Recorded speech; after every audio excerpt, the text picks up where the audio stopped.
Saudara, terlewati sudah debat pertama calon presiden yang bertemakan hukum, HAM, pemerintahan, pemberantasan korupsi, dan penguatan demokrasi.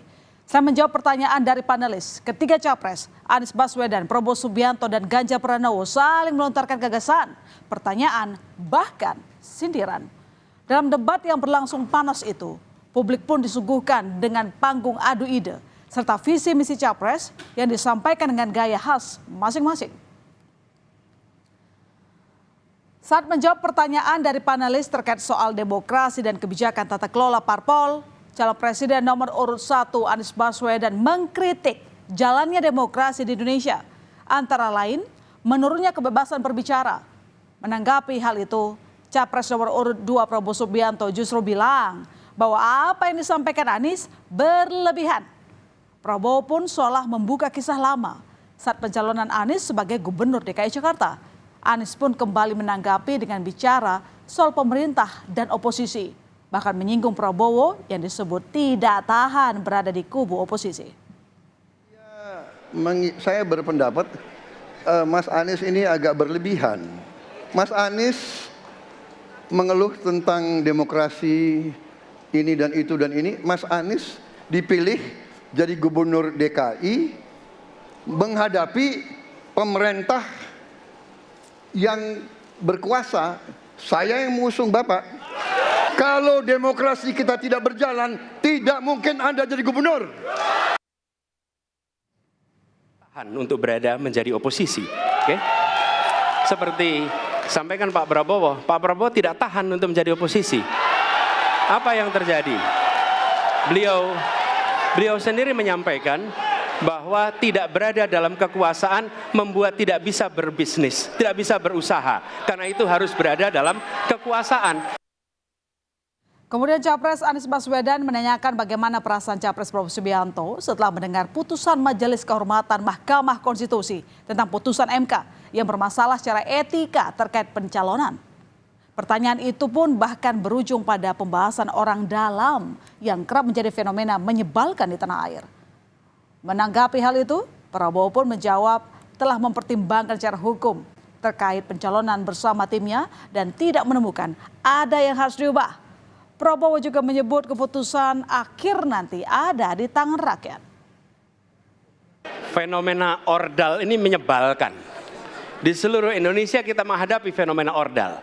Mau ikut kesebelasan ada ordalnya. Mau masuk jadi guru ordal. Mau daftar sekolah ada ordal. Mau dapat tiket untuk konser ada ordal.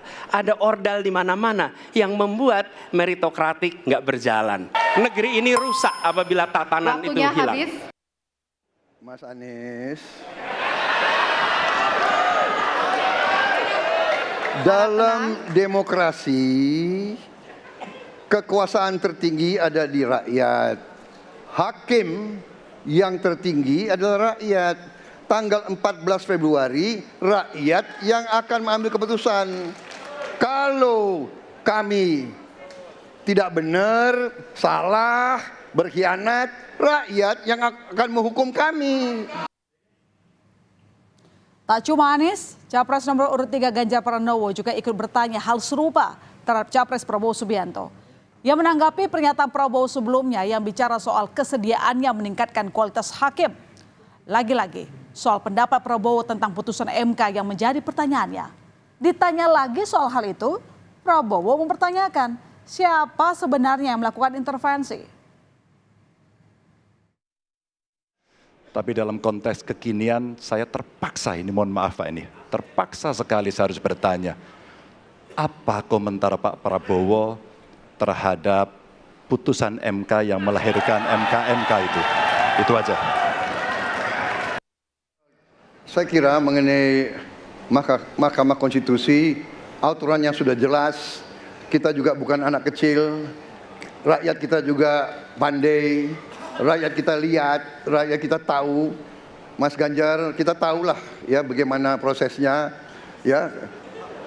Yang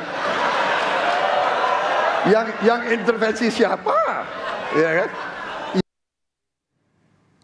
Lantas saat Capres Ganjar Pranowo diberi kesempatan bertanya untuk Capres Prabowo Subianto, Ganjar memberikan 2 pertanyaan berkaitan dengan pelanggaran hak asasi manusia.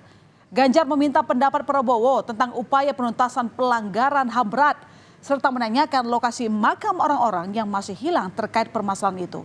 Prabowo pun merasa hal itu cukup tendensius. Meski demikian, ia juga menyebut mendapatkan dukungan dari sejumlah aktivis. Saya merasa bahwa saya yang sangat keras membela hak asasi manusia. Nyatanya orang-orang yang dulu ditahan, tapol-tapol,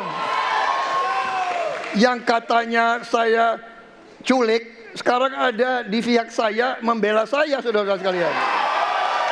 Ini masalah HAM jangan dipolitisasi, Mas Ganjar, ya. Ketegasan yang luar biasa. Luar biasa. Tapi sayang pada 2 jawaban ini sama sekali tidak punya ketegasan itu. 2 ini sama-sama tidak dijawab. Maka kalau kemudian saya boleh meminta, kalau saya jadi presiden, Pak, saya akan bereskan ini, Pak. Agar kemudian dalam kontestasi Pilpres berikutnya, ini tidak akan muncul lagi.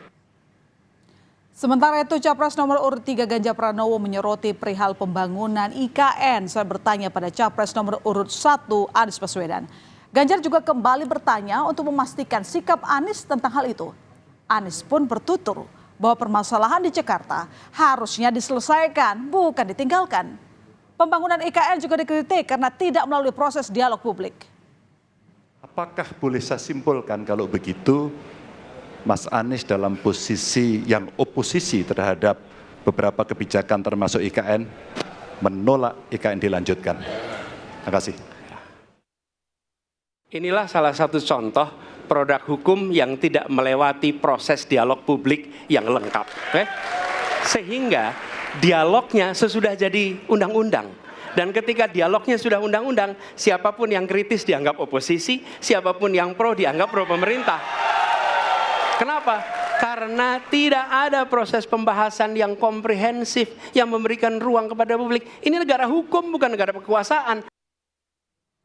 Dan di akhir debat, satu persatu Capres menyampaikan pernyataan pamungkasnya. Anies Baswedan yang mengusung soal kebebasan berpendapat dan lagi-lagi mengingatkan soal orang dalam. Prabowo Subianto dengan agendanya untuk melanjutkan pembangunan dengan syarat menjaga kerukunan. Dan juga Ganjar Pranowo yang bicara soal pemerintah hendaknya tidak baperan dan juga memberikan contoh untuk melayani rakyat. Ya, 1 babak sudah terlewati, masih ada 4 kali lagi debat Capres-Cawapres yang akan berlangsung. Seluruh format gelaran debat ini rencananya dihadiri oleh Capres dan Cawapres. Dan pekan depan, 22 Desember 2023, merupakan debat perdana untuk para calon wakil presiden. Kita tunggu gagasan-gagasan apakah yang akan mereka sampaikan nanti.